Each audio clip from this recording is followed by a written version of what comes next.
Entertainment के साथ साथ सच्चाई का सामना भी बेहद ज़रूरी है। एक कहानी के थ्रू आप तक एक मैसेज पहुंचाने की कोशिश है। उम्मीद है आप इसे ज़रूर एक्सेप्ट करेंगे। ये कहानी है भारत के हर उस घर की जहां पर बच्चे के पैदा होने से पहले ही मार दिया जाता है। जुर्म क्या है? बस इतना सा कि वो एक लड़की है। अपने घर में जो भी कन्या है, देवी स्वरूप जिनको आप नवरात्रि में पूजते हो, जिनका तिलक करते हो, उनसे आशीर्वाद मांगते हो, ये जो अवधारणा रखते हो, तो फिर ऐसी कन्याओं को गर्भ में क्यों मारते हो? उन देवी स्वरूप कन्याओं को गर्भ में क्यों कटवाते हो? उन देवी स्वरूप कन्याओं को गर्भ में कटवाते हो तो सोचिए कितना बड़ा पाप आप करते हो। वो जिनके बिना हम खुद के होने ना होने की कल्पना नहीं कर सकते, वो जिनके बिना इस यूनिवर्स की उत्पत्ति नहीं हो सकती, वो बेटियां खुद की तरह अबला स्त्री के द्वारा जन्म के समय तिरस्कृत की जाती हैं। दबाव डाला जाता है उन पर उनके जीवन को बर्बाद करने के लिए। आप में से कुछ लोग कह सकते हैं कि हम तो ऐसा कृत्य नहीं करते, लेकिन इसी समाज में से कुछ व्यक्ति ऐसे हैं जो यह घिनौना काम कर रहे हैं। कितने भी नियम कानून बन जाएं, लेकिन आज भी बेटियां कट रही हैं। आज बेटियां अगर समाप्त नहीं हो रही होती तो बेटी बचाओ बेटी पढ़ाओ अभियान की आवश्यकता नहीं पड़ती।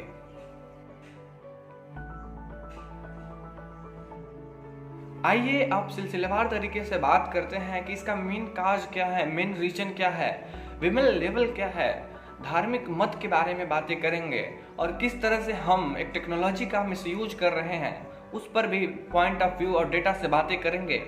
लेकिन उससे पहले आपसे एक निवेदन है कि आप या तो जागरूक हैं या जागरूक बनना चाहते हैं, तभी हमारे साथ हैं। इस वीडियो को उन लोगों तक भी शेयर करें जो है इस कृत्य में लिप्त हैं या अनभिज्ञ हैं इन सब बातों से। आपके एक शेयर से एक नन्ही सी जान की जान बच सकती है।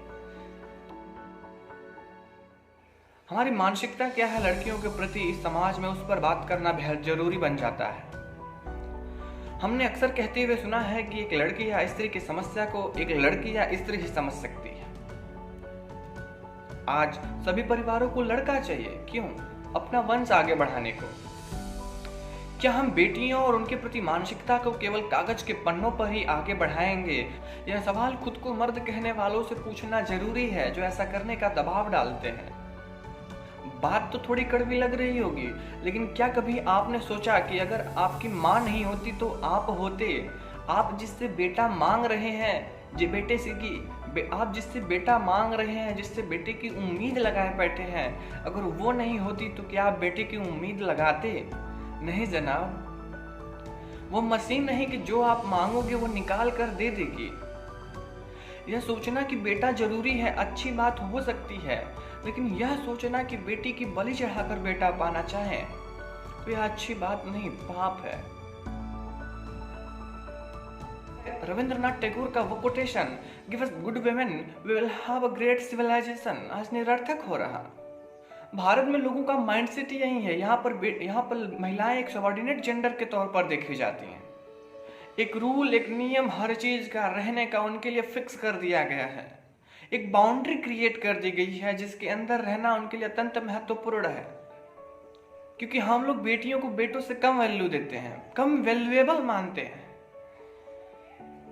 किसी ने क्या खूब लिखा है कि बेटियां भगवान का सबसे बड़ा वरदान है, बाप की पगड़ी माँ का रेशमी परिधान है।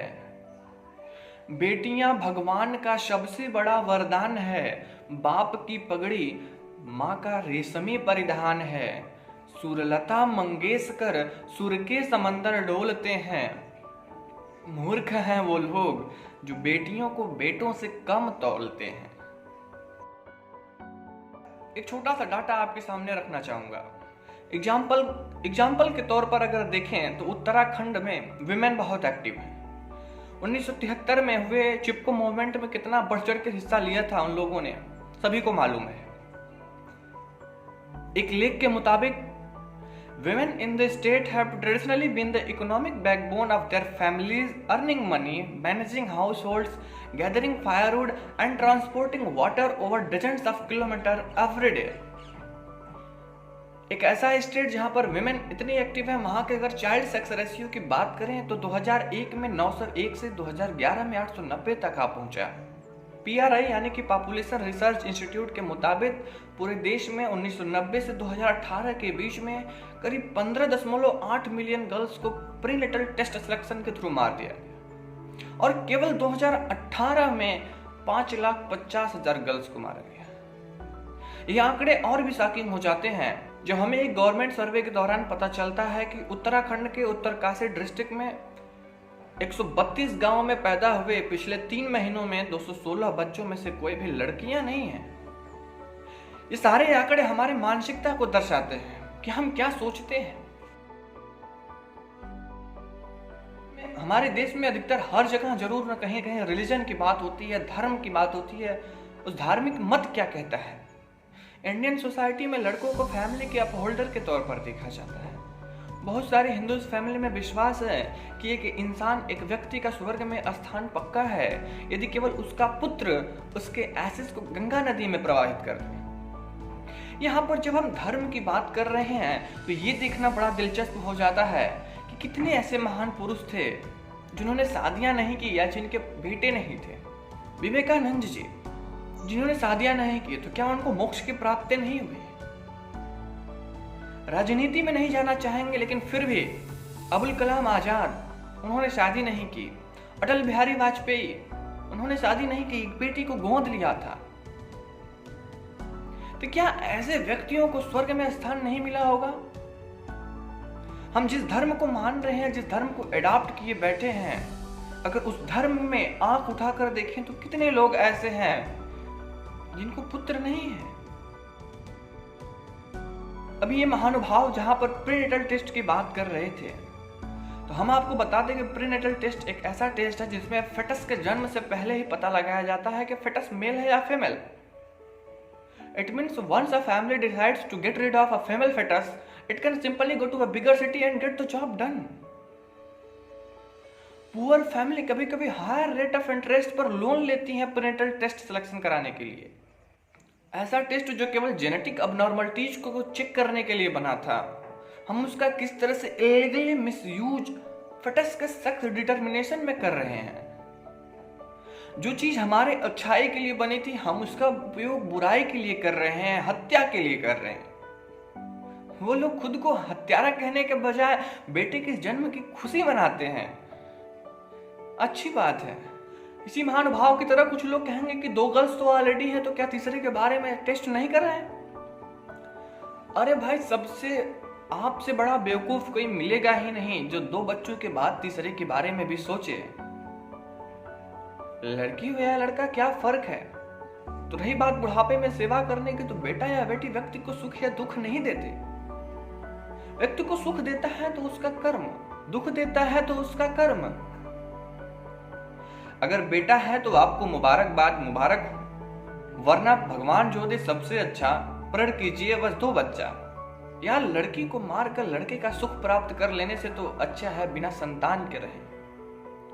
फेटिसाइड को कम करने के लिए कोई लाभ काम नहीं आने वाला। चाहे जितने ही नियम कानून हम बना लें, लेकिन जब तक हम अपनी मानसिकता को नहीं बदलेंगे तब तक फेटिसाइड खत्म नहीं होने वाला।